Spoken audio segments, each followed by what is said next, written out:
Robot dogs are coming to the front lines. They can fetch, they can catch, and they can decimate any Russian troops they come across. What are these robot dogs? What can they do? And how is Ukraine using them to hunt down Russian soldiers on the battlefield? News first emerged of Ukraine using an army of robotic dogs in August 2024, right around the time that the country conducted its successful counter-invasion into Russia's Kursk Oblast. Early details about the machines came from Forbes, along with pictures. The drone dogs look a little more like freshly roasted chickens than canines, though they move far faster than that description implies. They're also not autonomous, each is operated via remote control by a soldier. But the concept is simple. Ukraine's robotic canines are the ground versions of the unmanned aerial vehicles, or UAVs, the country has used to devastate Russian forces for much of the war. In August 2024, Ukraine had around 30 of these robot dogs, all provided by a British company named Brit Alliance. Early reports exaggerated the machine's potential somewhat. For instance, the German tabloid Bild suggested that Ukraine's new ground-based drones were capable of sniffing out Russian troops before attacking, much like a traditional attack hound would. That isn't the case.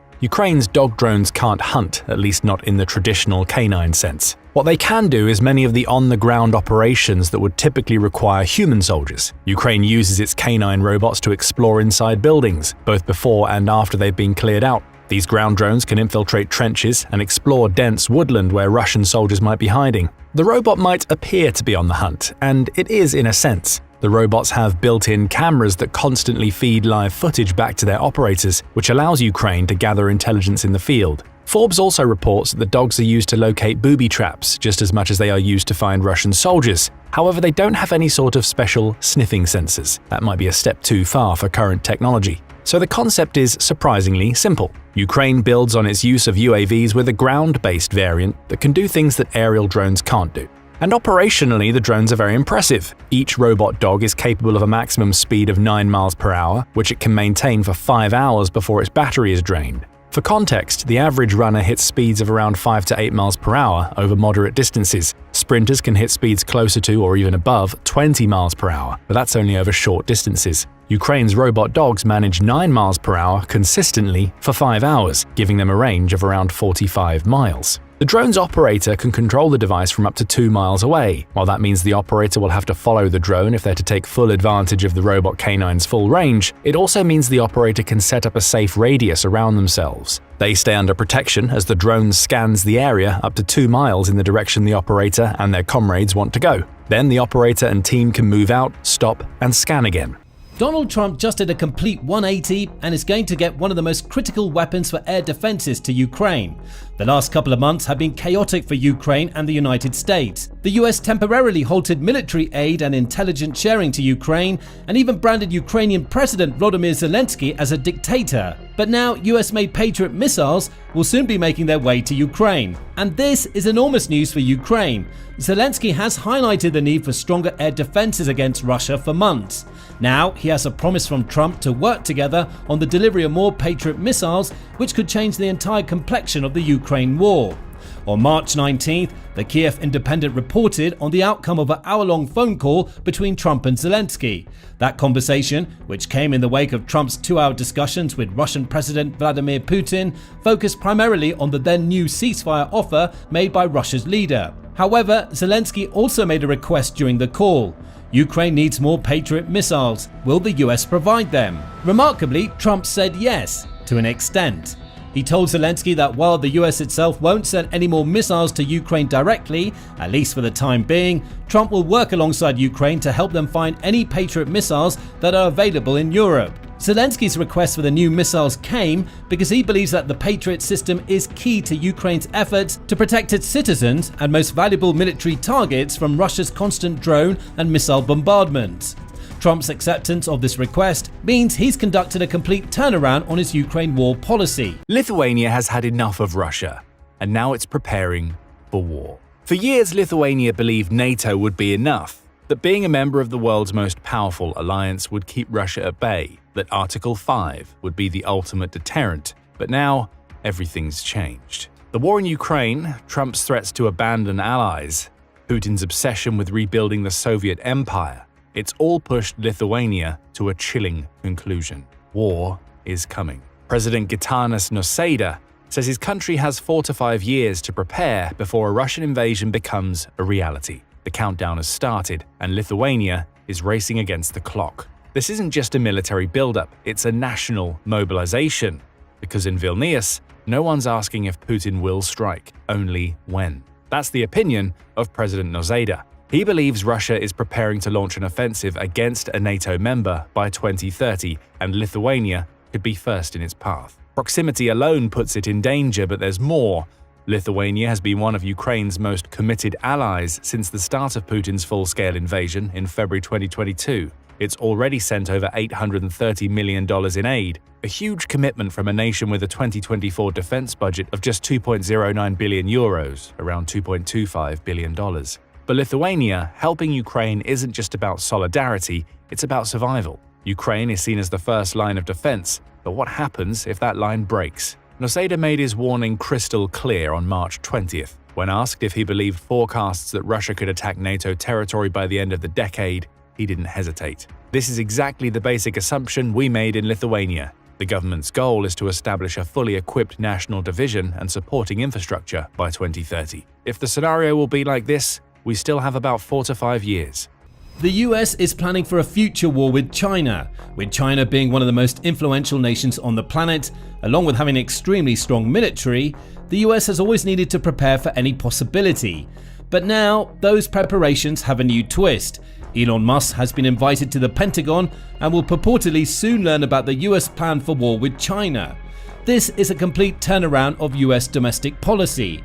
For what may be the first time in the country's history, an unelected official is heading to the country's most important war room, which could also have huge implications both for America's approach to the Chinese challenge and the way it deals with China from now on. News broke March 20 that Musk was heading to the Pentagon the following day, and he was going soon. As of press time on March 21, Musk will already be in the five-sided foxhole, learning everything that he can about the US and its secret plans for war with China. According to the New York Times, 2 unnamed officials confirmed Musk's visit on March 20. Another told the outlet that Musk's briefing will focus on China, with a fourth confirming nothing other than the fact that Musk will be at the Pentagon on Friday. Whatever the case may be, the briefing represents a massive expansion of Musk's role in US President Donald Trump's administration. Already the head of the Department of Governmental Efficiency, or DOGE, Musk has gained increasing influence in US politics since Trump became president. DOGE itself is an interesting example. The organization isn't an official government agency, and experts believe it doesn't have the power to withdraw funding from any of the federal agencies it's chosen to get involved with. However, DOGE, and Musk by extension, clearly have influence, as investigations into US spending appear to impact Trump's policies. As the White House put it back in February, those leading this mission with Elon Musk are doing so in full compliance with federal law, appropriate security clearances, and as employees of the relevant agencies, not as outside advisors or entities. The implication here is that DOGE is working in a consulting role for other US agencies.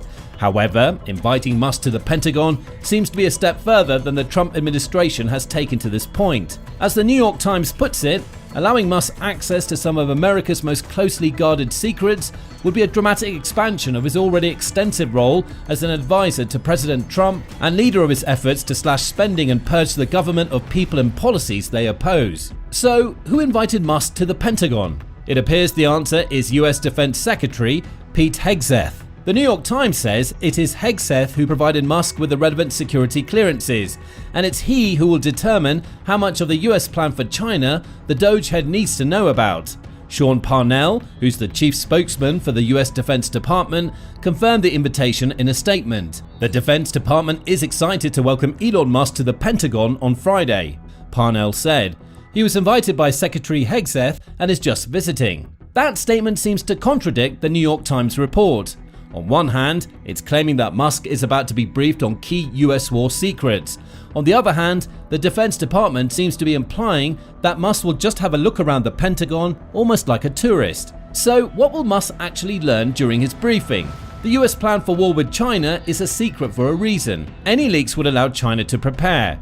It could reinforce its defenses and fill in any military gaps that the US would look to exploit, making the plan far less effective according to the New York Times. However, we do actually know a little bit about the plan.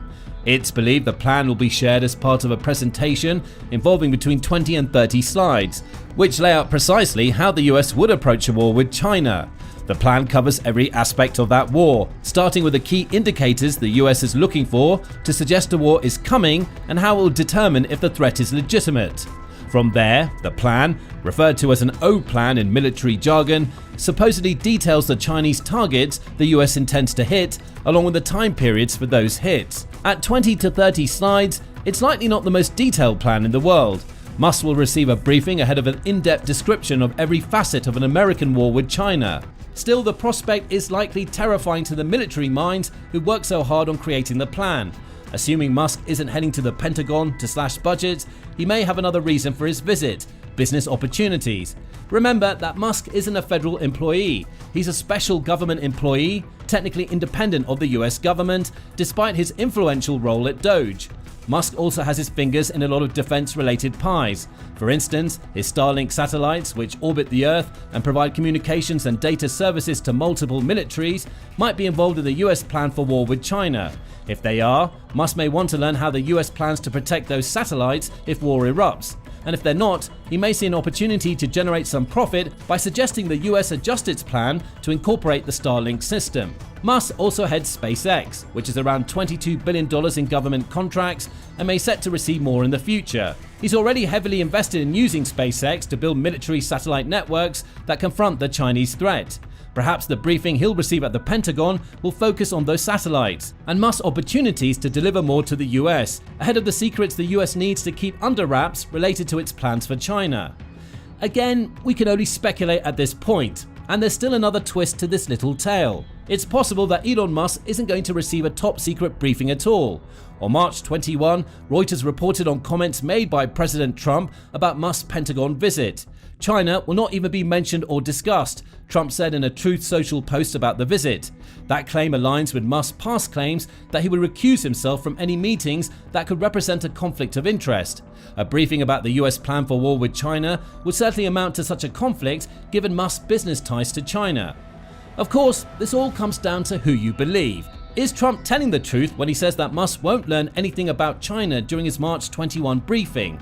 Or does the New York Times have it right? Is Musk on the path to becoming the sort of useful idiot that China always hoped he would become? Tell us your thoughts about the answers to those questions in the comments, along with letting us know what you think about Elon Musk being invited to the Pentagon. Does he have a right to be there? Should the US be granting Musk so much access?